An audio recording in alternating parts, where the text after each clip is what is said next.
International airport की कर लेते हैं, जहां पर आज दोपहर पहली बार विमान की ट्रायल लैंडिंग हुई है, जो पूरी तरह से सफल रही। इंडिगो का ये विमान दिल्ली से नोएडा इंटरनेशनल एयरपोर्ट पहुंचा, जिसमें कोई भी यात्री नहीं था, बल्कि सिर्फ प्लेन में क्रू मेंबर सवार थे। इस खास मौके पर केंद्रीय मंत्री राममोहन नायडू भी मौजूद रहे, जिन्होंने ट्रायल के दौरान विमान की सफल लैंडिंग को बहुत बड़ी उपलब्धि बताया है।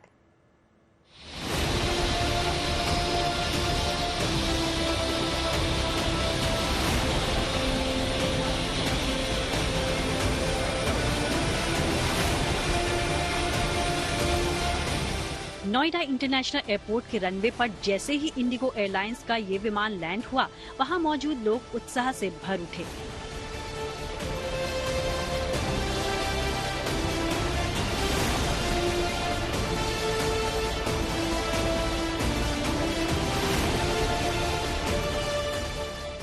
ये खुशी और उत्साह लाजमी भी है, क्योंकि जिस पल ये लोग लंबे वक्त से इंतजार कर रहे थे, वो पल आज दोपहर करीब 1:30 बजे आया, जब पहली बार नोएडा इंटरनेशनल एयरपोर्ट के रनवे पर विमान की ट्रायल लैंडिंग कराई गई, जो पूरी तरह कामयाब बताई जा रही है। इसी सफलता की खुशी में विमान को वाटर कैनन सैल्यूट दिया गया। नोएडा के लिए आज ऐतिहासिक दिन। नोएडा एयरपोर्ट के रनवे पर ये पहला प्लेन आप देखिए उतर चुका है। आज रनवे का ट्रायल शुरू हो रहा है और ये पहला प्लेन यहाँ पर लैंड कर चुका है। प्रधानमंत्री नरेंद्र मोदी के सपनों का एयरपोर्ट है, एशिया का सबसे बड़ा एयरपोर्ट और देश का भी सबसे बड़ा ये एयरपोर्ट है। देखिए, पहली फ्लाइट इंडिगो की आपको दिखाई पड़ रही है, ये यहाँ पर उतरा है। ट्रायल अभी से शुरू हुआ है, लगभग 15 मिनट पहले दिल्ली से इस फ्लाइट ने उड़ान भरी थी। हालांकि इस ट्रायल के दौरान इंडिगो एयरलाइंस की इस फ्लाइट में कोई यात्री मौजूद नहीं था, सिर्फ क्रू मेंबर ही विमान में मौजूद थे। नोएडा इंटरनेशनल एयरपोर्ट लिमिटेड की ओर से बताया गया कि ये ट्रायल 15 दिसंबर तक यूं ही चलेगा। इस दौरान विमान के जरिए एयरपोर्ट का डेटा डीजीसीए रिकॉर्ड करेगा।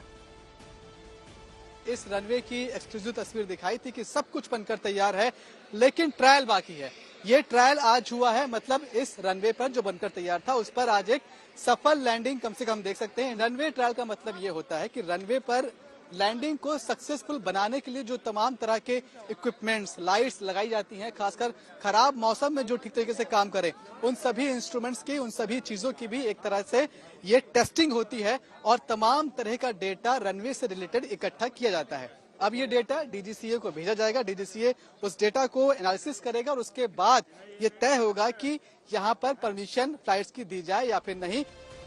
2021 में प्रधानमंत्री नरेंद्र मोदी ने यूपी के जेवर में नोएडा इंटरनेशनल एयरपोर्ट की आधारशिला रखी थी, जिसका करीब 85% काम पूरा हो चुका है।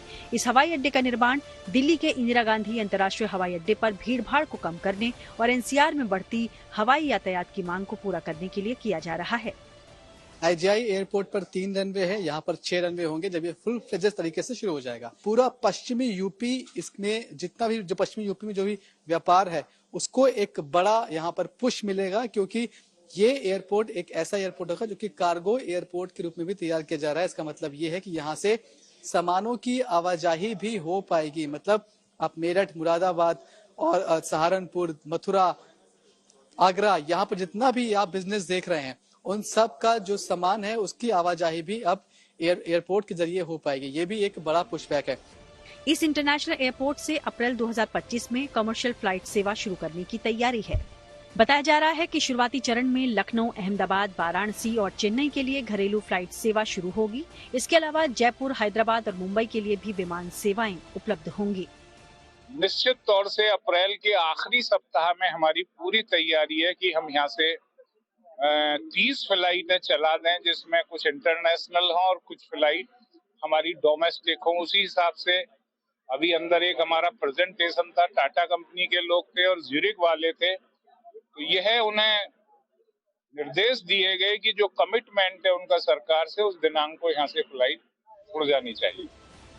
एयरपोर्ट के पूरी तरह ऑपरेशनल होने के बाद नोएडा का ये हवाई अड्डा एशिया का सबसे बड़ा एयरपोर्ट होगा और दुनिया का चौथा सबसे बड़ा हवाई अड्डा, जो देश के एविएशन सेक्टर की तरक्की में काफी अहम भूमिका निभाएगा। नोएडा इंटरनेशनल एयरपोर्ट से मनीष चौरसिया और अरुण त्यागी के साथ bureau report, good news today.